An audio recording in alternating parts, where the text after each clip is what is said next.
Greetings to all who wish to be greeted. I'm MegaPacKid, and this is my game shelf. They'll make video games out of anything!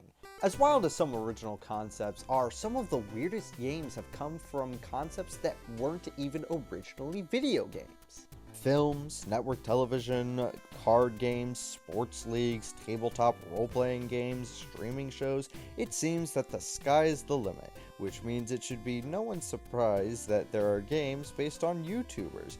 YouTube is a place where anyone can get their start in stardom with their motto, broadcast yourself.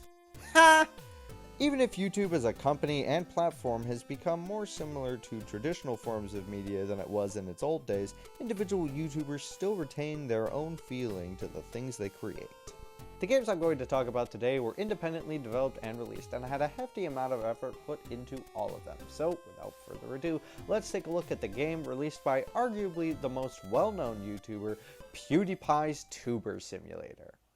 The game starts with PewDiePie himself giving the tutorial. Well, if PewDiePie was a PNG tuber, that is. Welcome to PewDiePie's Tuber Simulator! It's a little off-putting given how he only has a few poses that repeat, but at least he fits with the art style, and PNG tubers like Jellybean weren't even a trend when this game came out. Could you imagine if I did the rest of the review like this? He's supposed to be showing you the ropes, but he's also insulting the entire time. It should be called stuff for cheap people, really, but affordable sounds better. I'm sure this was meant for laughs, but it comes across as pretentious, given that he was and is the most subscribed individual YouTuber. He's being all pompous about how you'll probably never be as popular as him. It would have been fine for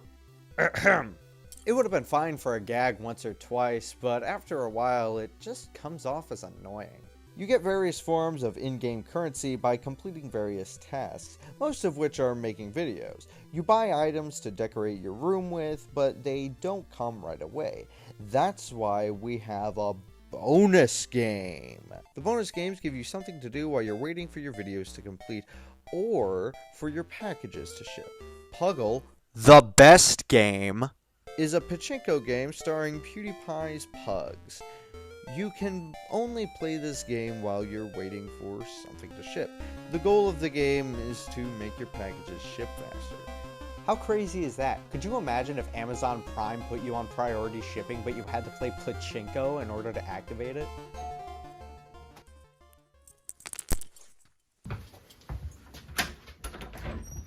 Use your package. Oh, wow, I wasn't expecting to see this for a few more days. Like, I played a mean game of pachinko, so I floored it the whole way here. Almost had a family of four. It was awesome. Anyway, here's your incredibly fragile package. Oh, alright, well, thanks. You have a good day. You too. Well, now I can open this. You're supposed to make videos based on topics that the game randomly selects as trending, or that one of these egg things wants you to. I guess the YouTube game needed a Tamagotchi feature, as if there already wasn't enough in this game. The things you buy for your room can improve the videos you make depending on the topics. Unfortunately, I didn't get gaming as a trending topic because most of the stuff I bought was gaming related. Can you tell I have hobbies? Interestingly enough, there aren't a lot of direct references to the real world that I can see, which made it especially jarring to see just actual game consoles and a CRT television displaying a slideshow of NES game screenshots. I had the ability to buy a door, which made me wonder if I could let my character escape the cubic prison they reside in. They're always making videos, their face forever fixated on that computer screen. They don't even sleep. A door, if they could even see it, would be nothing more than a tease, a reminder that they can never leave their digital cell. Of course, you have the ability to visit other people's rooms, but I only played this game for an hour in order to get a good feel for it. The next game I want to take a look at is Attack of the Petscii Robots by the 8-Bit Guy. This game isn't based off of anything in particular with regards to his content, but it's a passion project through and through. The 8-Bit guy talks about old technology for the most part, from hardware to software. It's clear that he loves it all. It stands to reason that he would want to make a video game for this old hardware that he likes. And this game is unique to the others on this list because while it's not the only multi-platform game I'm talking about today, it has the most diverse range of systems. Some games only release for a few systems of the current generation, others will re-release if new hardware comes out or even go cross-generation. But Attack of the Petscii Robots was made for old computers and is continuing to be ported and remade for other systems. I have the Sega Genesis version right here, and it's even signed by the guy himself. One nitpick I have is that the packaging is completely different from any officially released Sega Genesis game, at least that I've seen, which means it's gonna look like it's completely out of place if you put it with the rest of your Sega Genesis games, but fortunately, it's really likely that it'll be at the far end of your collection if you store it alphabetically. That's really the only nitpick I have, and again, it should be noted that this game isn't even being handled by some big company that's known for doing things like this. The game itself is a strategy puzzle game, which I am not the best at. This game isn't something that you just pick up and play like a platformer. The 8-Bit guy has noticed that a lot of reviewers don't like the game because they don't know what to do, and he stated that you have to read the instruction manual in order to get the best experience. I get where he's coming from, but unfortunately I can't read, so it's time to talk about a kick-ass action platformer based on one of the longest running internet series of all time that doesn't have any reading. Well, 2 out of 3 ain't bad.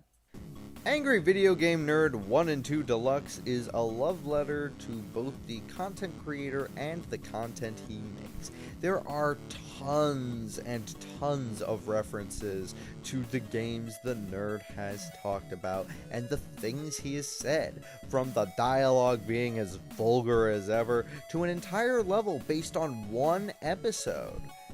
I don't think I can show this one on YouTube, but trust me, it's there. They even reference episode 115 when he talks about Angry Video Game Nerd Adventures by having the entire game here. One criticism I've always had about this game is that there are a lot of reused level elements that just have a new coat of paint. Like, imagine if a Mario game had 5 types of enemies. One that walks in a straight line, one that hops, one that flies, etc. But each world made these enemies look different without changing how they function. I tell you what though, this game doesn't fool around. It kicks your ass harder than Castlevania. The bosses, the enemies, the lasers, the disappearing platforms, the bane of my existence.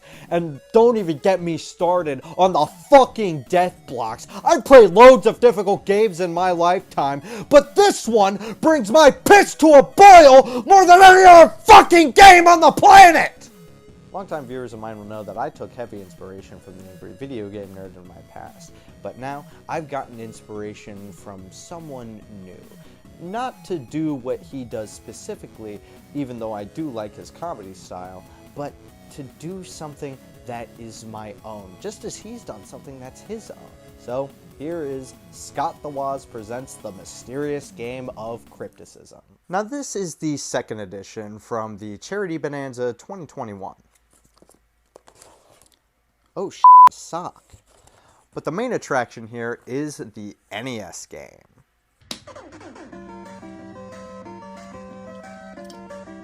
This isn't Scott the Woz. I'm just playing. Though the back of the box has screenshots for a hypothetical Scott the Woz video game, the game itself is just a random NES game with a sticker put on it. The idea is that you won't know what game it is until you pop it in and turn on your machine. I got Double Dragon, which I really like Double Dragon. I don't have a copy of it anymore, so the fact that I have this now is really fun.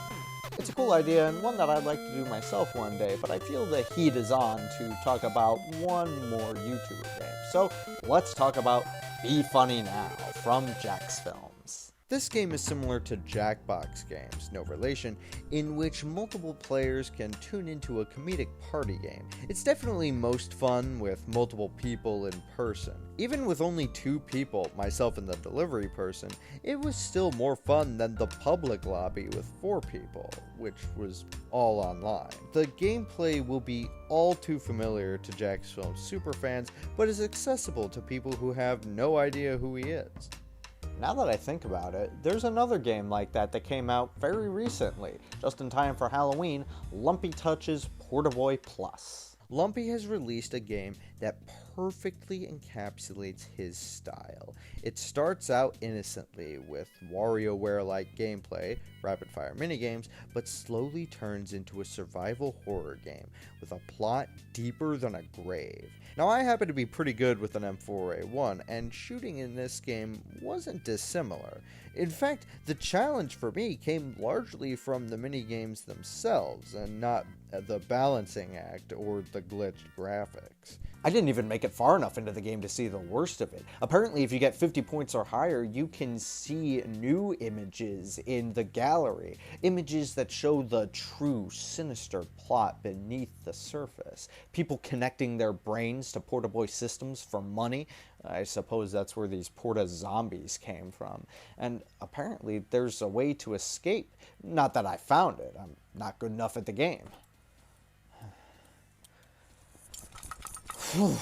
Jeez, you know, I wasn't going to say anything, but this whole time I've been recording this video, it has been really hot in this house. I mean, no matter how low I turn the thermostat, it has just been boiling in here.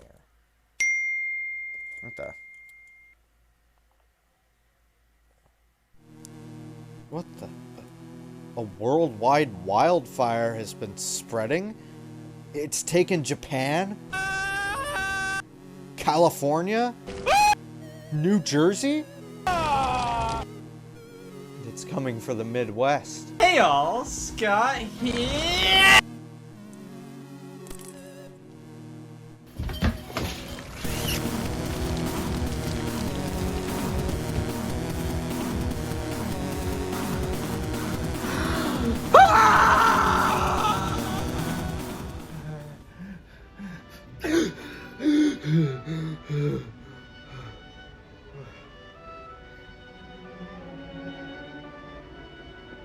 Oh, thank goodness this isn't canon.